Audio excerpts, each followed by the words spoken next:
તો શું ખરેખર મારા ભાઈઓ બગદાણા વિવાદને લઈને સોમનાથના જાહેર મંચ ઉપરથી પ્રધાનમંત્રી કોઈ પડકાર ફેંકશે કે કેમ? જી હા મિત્રો, વાત કરવામાં આવે તો અત્યારે તમને બધાને ખબર હશે કે મોદીજી અત્યારે ગુજરાતના પ્રવાસે છે ને, એમાંય ખાસ કરીને સોમનાથના પ્રવાસે છે ભાઈ.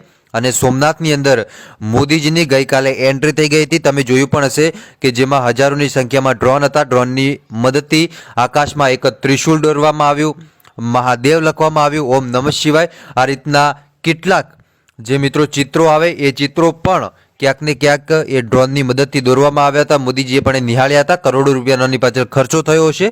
પણ શું ખરેખર હવે મોદીજી જાહેર સભાને સંબોધન કરશે? અને જાહેર સભાને જ્યારે સંબોધન કરશે ત્યારે શું ખરેખર બગદાણા વિવાદને લઈને કોઈ વાતચીત કરશે કે નહીં? એના ઉપર સૌ લોકોની નજર રહેશે. જો બગદાણા વિવાદને લઈને કોઈ વાતચીત કરશે તો પણ તમને વિડીયોના માધ્યમથી માહિતી આપતો રહીશ. બાકી તમે જોતા જશો ભાઈ અત્યારે કે નવનીતભાઈને લઈને અત્યારે કોળી સમાજમાં કેટલો રોષ જોવા મળી રહ્યો છે. કેમ કે નવનીતભાઈને હજુ સુધી ન્યાય મળ્યો નથી.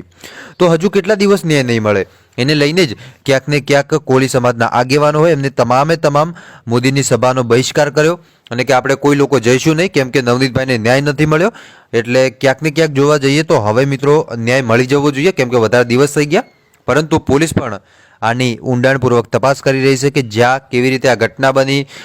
કાલે પણ તમે જોયું હશે કે જે એક ટીમ હતી એ ટીમ ઘટના સ્થળે પહોંચી હતી.